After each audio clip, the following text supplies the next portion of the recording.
Como una bola me estoy poniendo en casa, como una bola de celulitis y de grasa, todo el día yendo a la nevera a ver qué pasa, como una bola.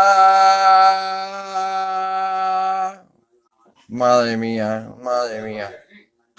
Y estamos con el tercer día de la cuarentena. Como pasen los 15 días, no quepo por la puerta. Válgame el Señor. Os quiero.